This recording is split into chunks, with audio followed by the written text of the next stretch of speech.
Hi, in this lecture we'll talk about the quantitative section of the GRE. So let's begin.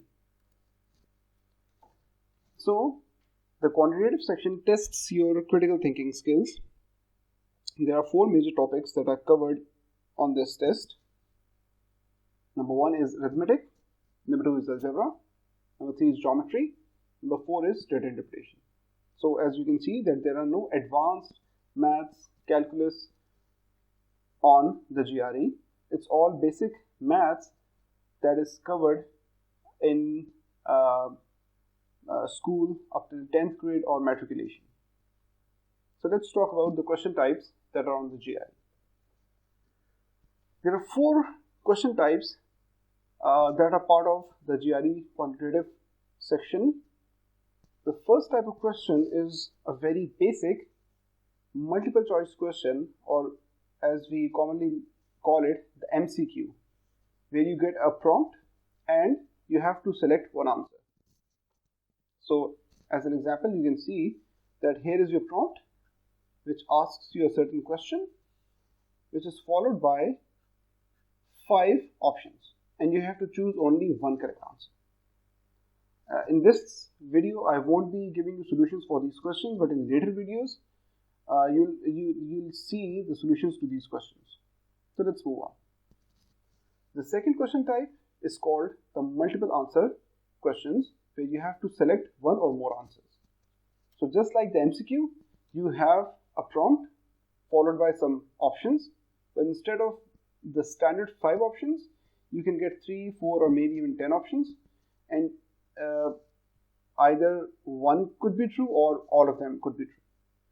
So in this particular case, where you have this prompt followed by these 3 options, only the first option is the correct answer. Okay, here I have another example from the multiple answer question type. Here is your prompt, which is a pretty lengthy prompt for the quantitative section, followed by 8 options. And as I've said before, only one of the options could be true, or all 8 could be true, or 5 of them could be true, or 2 of them could be true. So you have to check all the answers very carefully. So that's the second question type. Alright, so the third type of question, and one of the most common type of questions that you encounter on the GRE, is called the quantitative comparison question. So these are not your typical MCQs, and I won't be surprised that if many of you have not ever heard of this type of question, because this question type is very unique to the GRE. So let's see how this question is solved. So on this question, you get a prompt followed by values in 2 columns, namely column A and column B. It's also possible that you only get column A and column B without a prompt. So your job is to choose one of the 4 options. The 4 options are A, B, C, and D. So let's see, what do these options mean. You choose option A if value in column A is always greater than value in column B. Here the important term is always. You choose option B if value in column B is always greater than value in column A. Once again, we have this word always. Choose option C if both values in column A and column B are always equal. And finally, you choose option D when the relationship between the column cannot be identified with the given information. So let's see an example. So here's a question type without any prompt. So you don't have a prompt. Normally the prompt is written above, in this area, above these 2 columns, but in this example you don't have a prompt.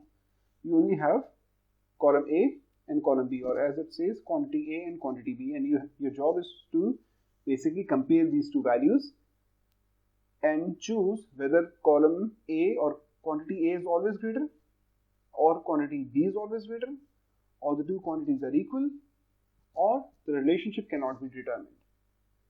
Let's see another example. So here you have a prompt followed by, once again, quantity A and quantity B.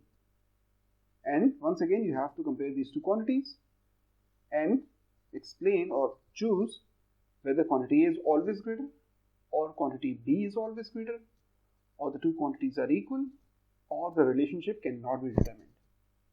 So this is how the quantitative comparison question is solved. Finally, you get the fourth type of question, which is called the numeric entry question. And in this question, you get a prompt followed by an empty box. And your job, as you can guess, is to fill this empty box with your keyboard.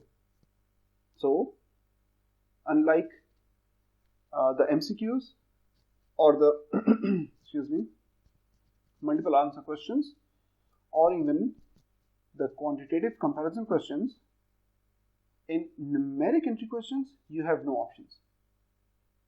So you have to solve the question, find the right answer, and fill it in this empty box. So these are your 4 question types that you get on the quantitative section on the GRE. I hope this video helped you in understanding the quantitative section. In future videos, I'll talk in detail about how to solve different types of questions that you get on the GRE. So stay tuned for future videos.